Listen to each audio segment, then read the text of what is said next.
nanti ketika aku bisa merasakan nikmatnya bersama alam seperti ini, gimana nih cara kita menurunkan untuk selanjutnya ya. Kita belajar dari pohon, kita belajar dari akar, kita belajar dari air. Oh ternyata banyak banget yang bisa kita tadaburi ketika kita bersentuhan langsung dengan alam. Indikator sebuah kebahagiaan itu kan interaksi dengan alam juga, salah satunya. Kembali lagi ketika di ayat-ayat sebelumnya kan ujung-ujungnya kan jangan berbuat kerusakan, berbuat kerusakan. Assalamualaikum warahmatullahi wabarakatuh. Ketemu lagi bersama saya Bayu di podcast Diagnosa, Dialog Sosial dan Kemanusiaan. Yuk ngobrol santai bersama Diagnosa, Dialog Sosial Kemanusiaan.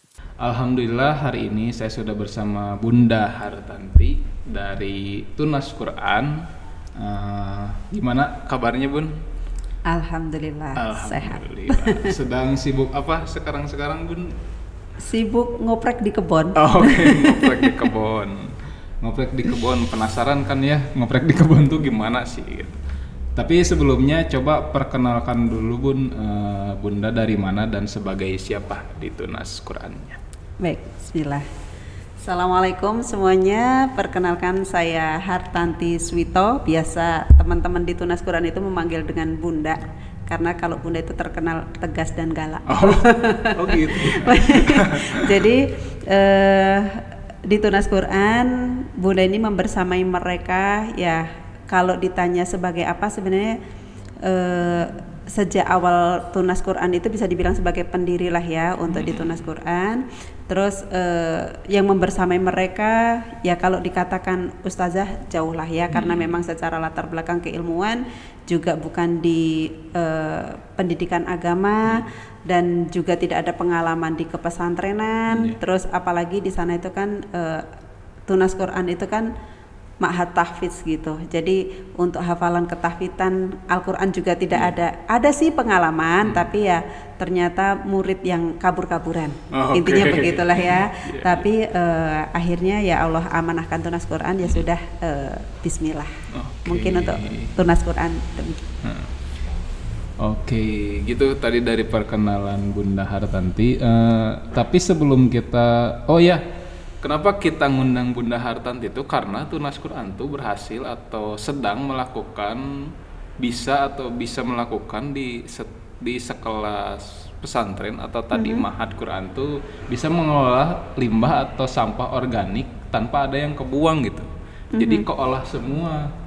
Kan itu tuh jadi penasaran juga kan gitu. Nah, sebelum kita ngobrolin ke situnya, saya tuh mau tanya dulu, emang ada basic di pengelolaan limbah organik sebelumnya atau emang gimana Bun ceritanya? Enggak juga, kalau latar belakang pendidikan saya dari IT.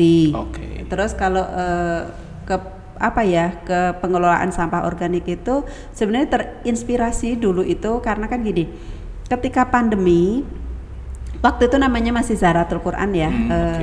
Terpikir ini anak-anak segini banyak, usia produktif, terus lahan segini luas, mosok sih bayem aja harus beli.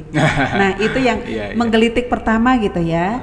Akhirnya Tunas Quran berkembang menjadi Tunas Quran, dan karena di situ akhirnya ya amanah itu ke Bunda, ya sudah kita bagaimana membuat sebuah visi misi. Sampai kalau visi misi itu kan kalau pendidikan ujung-ujungnya ke kurikulum daily activity. Nah ya sudah kita masukkan itu menjadi kurikulum di Tunas Quran. Daily activity Tunas Quran, teman-teman itu punya di daily activity mereka itu mereka punya bersama alam gitu. Dan ternyata setelah berjalan gitu ya, dulu juga terpikir kenapa ini Allah itu memberikan anugerah, misalnya kita belajar dari pohon, kita belajar dari akar, kita belajar dari air. Oh ternyata banyak banget yang bisa kita tadaburi ketika kita bersentuhan langsung dengan alam. Nah salah satunya adalah itu ya. Dan akhirnya terpahamkan, oh iya ya, nanti ketika aku bisa merasakan nikmatnya bersama alam seperti ini, gimana nih cara kita menurunkan untuk selanjutnya ya. Sudah akhirnya memang diwujudkan menjadi daily activity, dan kita juga ada gali hikmah, dan itu biasanya dari gali hikmahnya teman-teman santri itu yang mereka dapat adalah ketika bersama alam. Tadi aku menemukan ini loh. Jadi pengalaman yang mungkin baru juga buat santri ya Bu ya. Ya, apalagi untuk yang kalau jangankan anak city ya, anak kota, untuk anak yang di pengalaman Bunda gitu, santri Tunas Quran angkatan 1 itu ada yang memang akamsi di sekitar Tunas Quran, dan beliau menyampaikan, aku tuh orang kampung sini loh, tapi ternyata bisa nanam singkong juga di sini, gitu.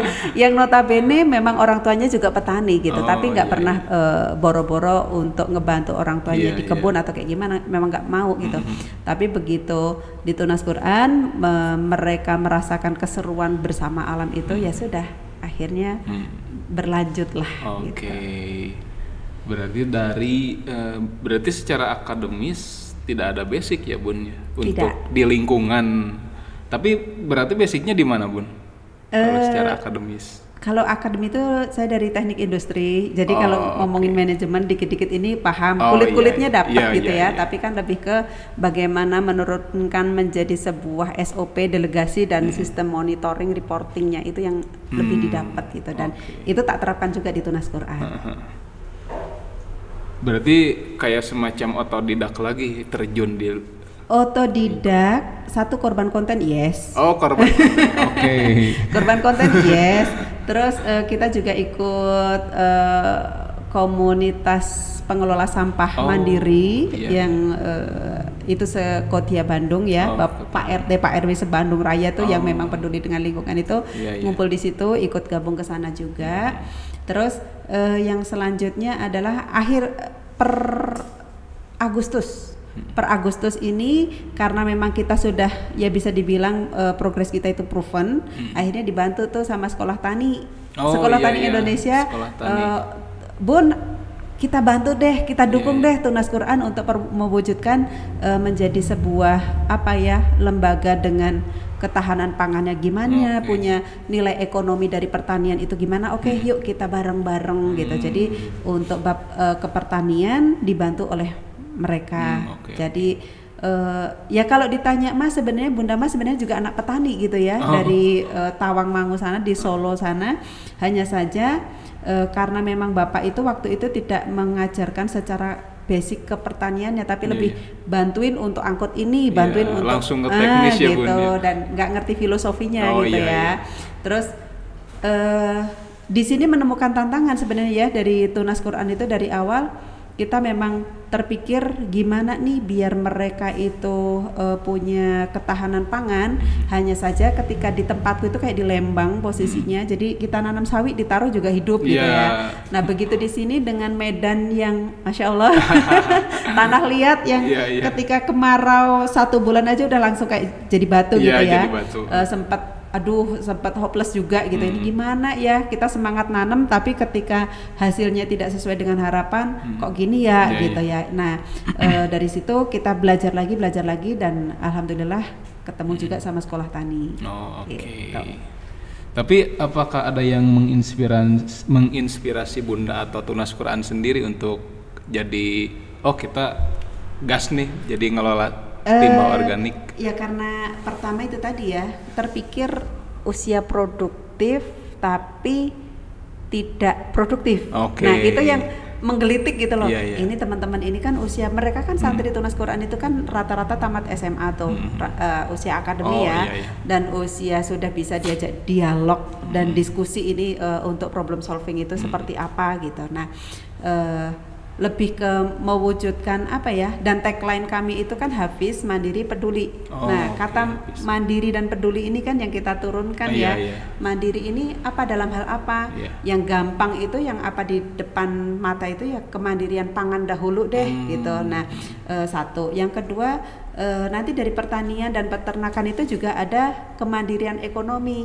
Dan alhamdulillah gitu ya, meskipun belum mandiri 100%, tapi setidaknya dari peternakan itu ada income lah untuk backup untuk nambah-nambah operasional Tunas Quran. Nah, mandiri itu. Terus yang ketiga juga kemandirian secara anak ini, artinya mereka kan juga belajar nih dari pertanian, peternakan dan lain sebagainya, karena memang di sana juga belajar tentang SOP-nya itu apa, terus reportingnya itu gimana, laporan keuangannya gimana, otomatis mereka juga harus begini nih gitu. Secara kemandirian mereka sendiri, kemandirian individunya itu seperti itu. Oke. Nah itu di Tunas Quran tuh apa si santrinya tuh ikhwan akhwat atau gimana pun? Akhwat toh. Akhwat semua. Akhwat semua. Suruh terlibat di pertanian dan peternakan. Seru loh. Itu cukup keren juga soalnya. Karena kalau saya juga ke teman-teman itu gini ya, karena kita nggak pernah tahu suatu saat nanti kita dipasangkan dengan siapa. Satu, yang kedua kita juga nggak pernah tahu dipasangkan dengan siapa, dengan latar belakang yang seperti apa, kita nggak pernah tahu. Hanya saja karena berdasar pengalaman hidup banyak orang sebenarnya ujung-ujungnya ketika katakanlah suami nih secara ekonomi lagi turun, kita gimana caranya anak-anak tetap makan aja. Nah, gimana caranya itu ada botol minyak katakanlah, ada karung beras misalnya, gimana mereka juga bisa kita manfaatkan untuk pemenuhan kebutuhan kita, misalnya digunakan untuk pot untuk nanam sayur. Lebih ke arah situ sih. Jadi biar di rumah itu mereka juga tetap cengek-cengek pun nggak harus beli gitu loh. Dan selain itu kan kita juga bisa mengontrol apa-apa yang kita makan itu secara organik. Dan dengan kita menanam sendiri, artinya kan kita asupannya juga kita memastikan bahwa apa yang kita makan, keluarga makan itu juga organik, dan dari sisi ketoyibatan, bahannya itu kayak gimana itu bisa kita menjamin gitu. Terus yang kedua juga bertani itu membahagiakan. Seru ya Bunda. Gini, kita nanam cengek nih, belum berbuah, belum ada hasilnya, tapi melihat mereka bertunas itu udah tiap hari itu bahagia gitu. Jadi ternyata cengekku udah bertunas, daunnya udah bertambah, udah nambah tinggi. Mereka pun juga merasakan kebahagiaan itu setiap saat gitu. Jadi interaksi dengan alam itu, kalau kata siapa ya, indikator sebuah kebahagiaan itu kan interaksi dengan alam juga, salah satunya itu. Iya betul. Karena emang untuk anak muda atau Gen Z mungkin ya Bun ya, kalau setar SMA udah lulus mah, untuk Gen Z sekarang tuh bertani itu mungkin dirasa kurang menarik. Karena tadi harus jorok-jorokan, kotor-kotoran, padahal tidak di situ kan si nilai atau poin-poinnya tuh. Ya, justru dengan kenapa sebenarnya ketika kita ngomongin pertanian peternakan di Tunas Quran itu nggak melulu soal hasil yang berupa barang, katakanlah cengeknya kah, sawinya kah, bayamnya kah, atau telur bebeknya kah, atau ikannya kah gitu ya. Tapi dengan pertanian dan peternakan itu juga membantu secara akademik di kami untuk pembentukan karakter mereka. Jadi bagaimana mereka menjadi lebih telaten, cengek kalau nggak disiram nanti mati loh Kak, gitu kan. Jadi ya mau nggak mau ya dikerjain gitu ya. Pertamanya juga pasti gerundel gitu ya. Apalagi para wanita, para akhwat ini ngeruk kotoran bebek gitu ya, untuk kita jadikan kompos. Mereka mau berinteraksi dengan itu, terus bau kotor gitu. Tapi ternyata setelah mereka menjalani itu, asik juga gitu, dan bahkan mereka juga dapat nilai-nilai yang dari dari bersama alam ini. Kami itu kan ada agenda tuh namanya gali hikmah setiap malam sebelum tidur ya. Sebelum tidur itu kita gali hikmah. Misalnya gini, hikmah yang mereka temukan. Satu, kita itu sama seperti bercocok tanam gitu. Jadi kalau menanam sawi aja, rumput aja juga tumbuh. Ya, jadi amalan yang mau kita tanam itu yang mana, tapi yang tumbuh godaannya itu juga banyak. So kita untuk memperbaiki niat setiap saat itu harus kita perlukan, dan kita juga membersihkan gulma-gulma dari yang mengganggu amalan kita itu apa, kita perbanyak istighfar. Nah itu kan salah satu hikmah yang mereka temukan gitu. Terus mereka juga misalnya dari nyapu, mereka juga menemukan Ilmu itu ibarat kita nyapu gitu. Sebenarnya ilmu itu tersebar di mana-mana. Tinggal kemauan kita mau nggak untuk mengikatnya dan mengumpulkannya gitu. Dan kalau kita cuek ya sebenarnya alam banyak mengajarkan kita gitu ya tentang sesuatu, tentang makna apa sih yang tersimpan dari ini semua gitu. Dan Masya Allah dengan bersama alam mereka jadi lab untuk memaknai setiap peristiwa itu dapat. Iya. Berarti selalu dibenturkan dengan nilai-nilai spiritual juga ya Bun. Nah, sejauh mana para santriwati ini tuh terlibat dalam pengelolaan limbah organik di pesantren Bun? Ya, kami itu dari santri oleh santri untuk santri ya. Tugasku itu paling di awal itu untuk riset. Jadi kalau benjol-benjol biarin di Bunda dulu deh. Tapi ketika memang kita sudah paham takarannya begini, udah jadi SOP, mereka semua yang ngejalanin. Nah, semua sampah gitu ya, dari sampah kering, dan kita kan memang ada pemilahan sampah di sana. Pemilahan sampah kalau memang sampah kering, biasanya nanti ada mang-mang rongsok yang ke sana gitu ya per periode tertentu untuk melakukan pengambilan. Tapi kita juga dari sampah kering itu mana yang masih bisa kita manfaatkan, biasanya kita manfaatkan.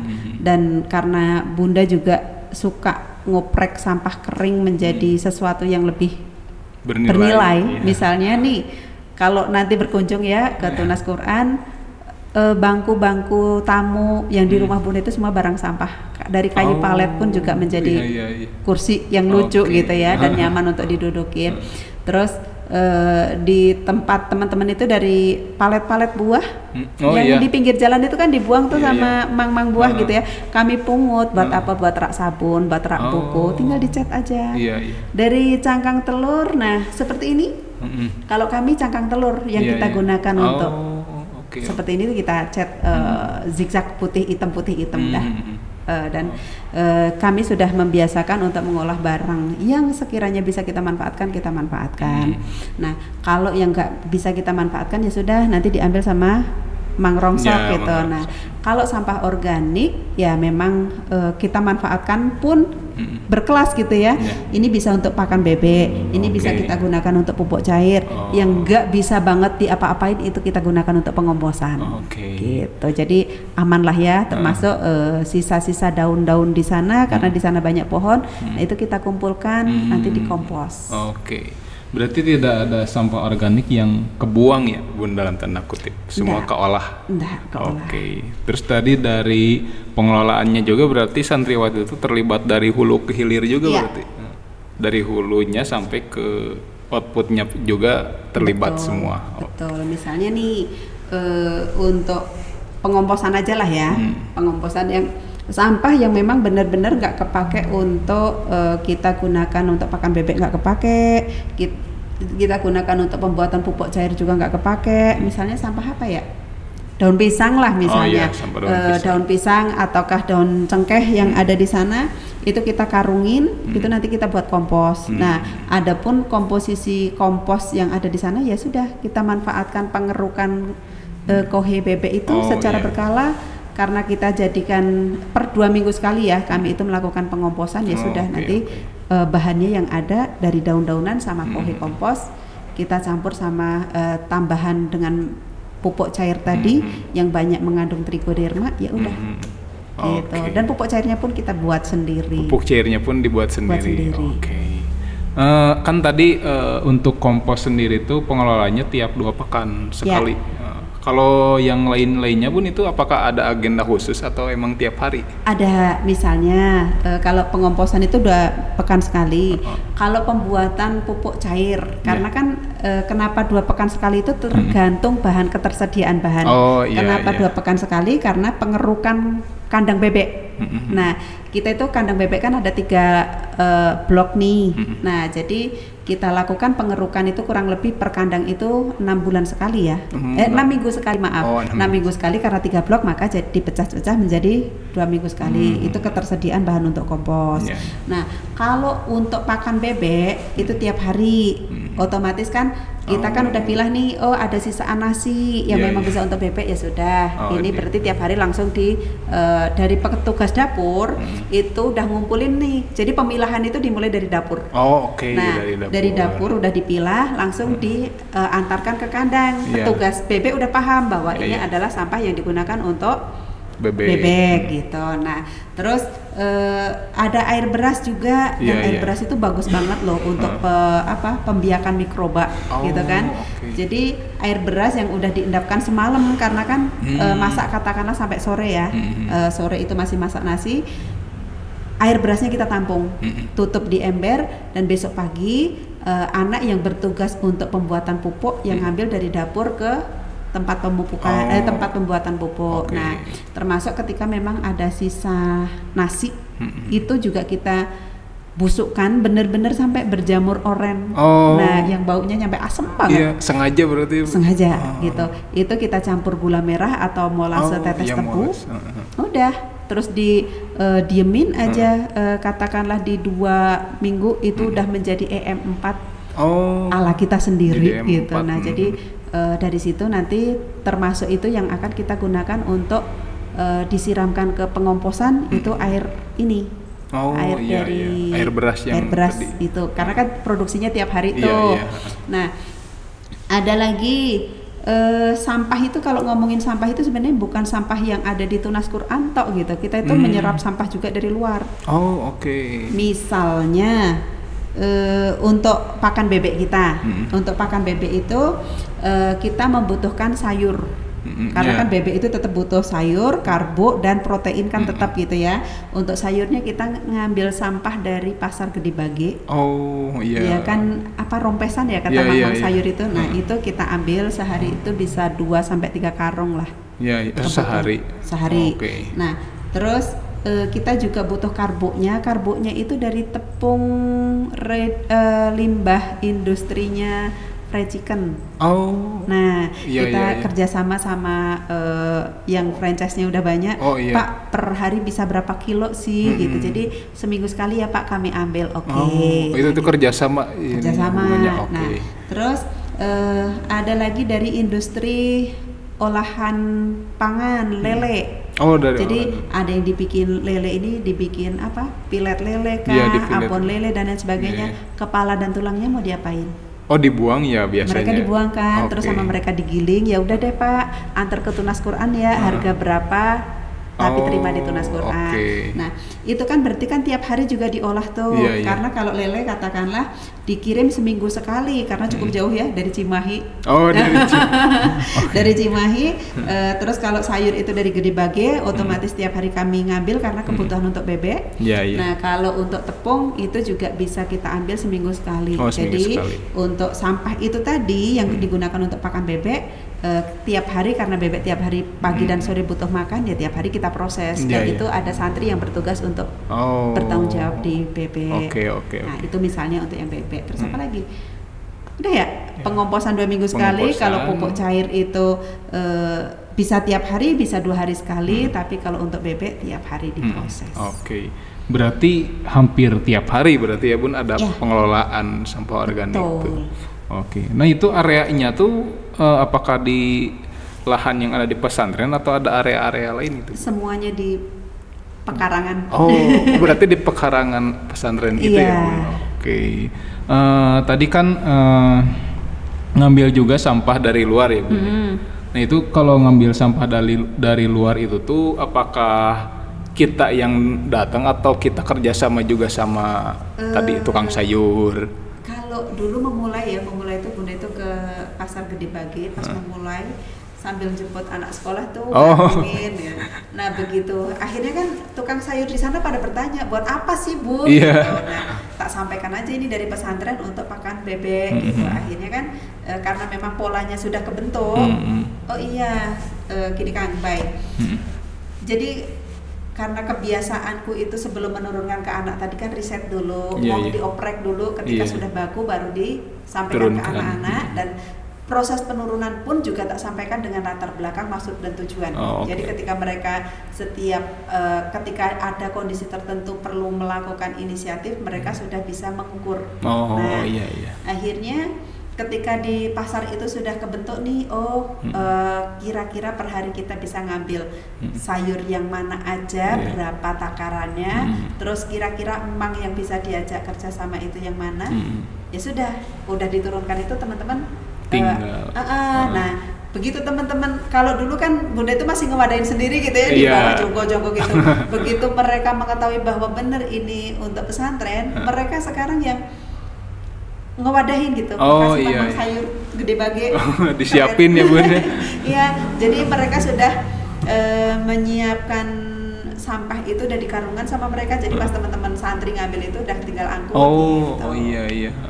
Oke. Dan kalau itu mang-mang sayur itu tidak ini ya, udah dimanfaatkan saja gitu. Jadi tidak ada sesuatu yang kami tuker gitu. Tapi kalau misalnya tepung residu dari tadi chicken itu ada nilai yang dibarter, termasuk lele, kepala lele gitu. Karena kepala lelenya udah digiling lembut dan di-pack per kilo gitu. Jadi memudahkan bagi kami juga untuk takaran pemberian pakan. Iya, Kan di pesantren itu tadi menghafal Quran, tapi kan tadi secara pendidikan dari sisi yang lain mungkin yang lebih bisa dilihat oleh guru-guru di sana ada pendidikan karakter juga ya Bun. Yeah. Dan dengan ya itu ya, kalau pendidikan itu kan harapan secara umum gitu ya, bukan lembaga pengumpulan pengetahuan tok, bukan transfer of knowledge tok, tapi transfer of value-nya itu ada gitu. Makanya dengan bersama alam, dengan beternak dan bertani ini kan mereka juga lebih mendapatkan nilai-nilai apa sih sebenarnya dalam penghambaan, dalam untuk saling menyayangi dan sebagainya, itu dapat juga dari situ gitu. Berapa lama Bun pengelolaan limbah organik di pesantren? Bertahap ya. Kalau di awal itu yang memang kita lakukan adalah proses pemilahan sampah dahulu tentunya gitu. Dari proses pemilahan sampah, kalau yang kering kan langsung ada solusi mang-mang rongsok. Tapi yang basah ini kira-kira kumaha. Untuk pengomposan sebenarnya kita juga baru dapat teorinya itu per Juni Juli kemarin. 2004 tadi. 2004. Itu 2004. Baru mulai gitu untuk pengomposan, karena dulu ketika kotoran bebek itu banyak. Tapi kita nggak tahu proses selanjutnya itu gimana. Dan ketika kita ngomongin pengomposan itu, kalau di YouTube kan sarana prasaranya mumpuni gitu ya. Nah, karena di Tunas Quran nggak ada, akhirnya dari kohe bebek itu biasanya kita jual. Dijual. Terus saya kan juga mikir kan, ini gimana ya biar caranya untuk tanaman di sini kompos ini dari kohe ini tapi bisa menjadi sesuatu yang value-nya itu naik gitu untuk di Tunas Quran. Akhirnya ya sudah, setelah diperkenalkan sama sama Sekolah Tani Indonesia, ini gini loh Bun, nggak usah dibikin ribet, yang simple aja, sesimpel-simpelnya gitu. Dari bahan yang ada, peralatan yang ada, yuk gitu. Dan akhirnya kan dari kotoran bebek, dari daun-daunan yang ada, itu kita gunakan pertama untuk rekonstruksi tanah dulu. Rekonstruksi tanah dulu. Tanahnya itu menjadi media tanam yang baik itu gimana. Nah, ya sudah. Itu diajarin dan dibarengi sama sekolah tani. Kan emang tanah di daerah timur ya Bun, maksudnya berarti emang rata-rata merah ya Bun, tanah merah dan tanah liat. Betul. Itu berarti ada caranya ya Bun, untuk harus dibanyakin kompos. Harus dibanyakin kompos. Jadi termasuk kemarin cara macul pun dikasih tahu nih. Cara macul pun ada triknya. Jadi bagaimana pengaplikasian kompos, terus ya karena kan tujuannya juga rekonstruksi tanah ya, topsoilnya biar kembali bagusnya itu gimana. Jadi ini kompos dulu, terus dikasih pupuk, terus yang ditanemin sebelah mana nanti dibolak-balik gitu aja. Nah, topsoilnya mulai diambil sedikit-sedikit untuk digunakan. Yang topsoil yang udah bagus nih dipindahkan kemana gitu. Nanti kan lama-lama semuanya jadi bagus. Gitu ya. Oke, keren. Nah, benefitnya apa Bun, pengelolaan limbah organik ini buat pesantren? Banyak. Banyak. Banyak banget, karena memang satu dari sisi estetik ketika sampah itu selesai aman lah ya. Satu. Yang kedua kesehatan pun juga karena kalau sampah kita ngomongin sampah kan juga banyak penyakit di situ. Iya, betul. Yang ketiga ya dengan ngurus sampah kita kan juga akhirnya ada bebek, ada nilai ekonomi tuh buat bebek telurnya katakanlah ya. Terus dari kohe bebek kita juga akhirnya bisa rekonstruksi tanah. Dari rekonstruksi tanah ujung-ujungnya apa? Kita bisa nanam sawi, kita nanam bayam. Bisa segala ditanam ya Bun. Nah itu kan juga secara otomatis akan memangkas biaya operasional dapur. Iya. Terus yang penting juga adalah itu bisa jadi media buat teman-teman belajar banget lah, tadapurnya itu dapat dari situ. Terus mereka juga bisa latihan karakter buildingnya itu bisa di situ, ketelatenan, kedisiplinan, terus peduli ya. Kalau bertani dan beternak nggak ada rasa peduli kira-kira gimana? Iya betul. Jadi karena tagline kami juga Habis Mandiri Peduli, salah satu untuk mewujudkan kurikulum peduli itu seperti apa terhadap lingkungan gitu. Oke. Tadi menarik bahkan sampai di memangkas budget di dapur. Ya. Berarti hampir semua yang diolah oleh dapur tuh hampir ada di pesantren sekarang. Kalau beras belum. Oh iya, beras makan. Bawang putih kayaknya belum ya, tapi kalau bawang merah kita sudah siapkan nih media dan bibitnya gitu. Memang kita mau mulai nanam bawang merah. Katanya susah ya Bun bawang tuh? Enggak juga. Dulu kita pernah yang ujung-ujungnya adalah lebih ke cuaca sangat ngaruh ya. Kalau hujan dan berkabut daunnya gampang layu. Busuk. Layunya itu langsung busuk yang basah gitu. Bukan layu basah. Kering gitu yang basah gitu. Nah, ya kembali lagi nanti ke nutrisi yang di asupannya seperti apa untuk bawang merah. Terus tomat, banyak ya tanaman di Tunas Quran itu ada labu madu. Jadi ada juga labu madu. Ketika harapannya pas Ramadan nanti kita untuk kolek sudah punya banyak. Nah, begitu awal saya datang ke Tunas Quran itu yang tak lakukan adalah nanam lemon, pisang, buah naga. Alhamdulillah sekarang kalau pisang itu udah sering panen anak-anak itu. Lemon juga sering panen. Buah naga kan musiman ya. Terus kalau sekarang yang kita tanam lagi itu untuk tanaman pangan ya lebih ke sayur-sayuran dan buah. Insya Allah nanti Desember kita mulai ke tabu lampot. Tabu lampot. Oke. Berarti hasil dari pertanian dan peternakan tuh untuk pesantren dulu enggak keluar gitu Bun? Telur bebek kita jual. Telur bebek dijual. Kita jual untuk telur bebek. Kalau untuk sayur-sayuran sementara masih untuk memenuhi kebutuhan kami dahulu. Karena lumayan Kang Bayu hari itu katakanlah mau masak bayam sekali makan itu mungkin butuh 7 ikat katakanlah 7 ikat kali 3.000 katakanlah ya udah 21.000 untuk bayam sekali makan gitu. Kalau 3 kali makan maka kaliin sendiri. Itu sehari. Berarti si hasilnya dipakai buat menutupin di dalam dulu ya Bun. Betul. Oke. Nah, tantangan yang mungkin dihadapi dalam implementasi pengelolaan limbah ini tuh apa sih Bun? Kalau kadang bau ya. Ketika kita ngurus bebek katakanlah, dan apalagi kalau musim hujan kayak gini otomatis kan kelembapan mempengaruhi kelembapan. Satu ketika bau. Yang kedua adalah ketika memang ada faktor X yang di luar dugaan kita. Misalnya ketika memang bebek katakanlah bebek itu sensitif dengan belatung loh. Nah ketika katakanlah pengelolaan sampah kita nggak bagus. Terus mengundang belatung tuh dan belatungnya kemakan sama bebek bisa lumpuh loh bebeknya dan itu mudah merembetnya gitu. Terus yang ketiga adalah ya faktor X yang kita nggak ngerti tuh, misalnya nih kemarin pas awalan musim hujan pertama itu kan kadar asamnya kan tinggi ya. Nah ikan kami 2 kolam wassalam.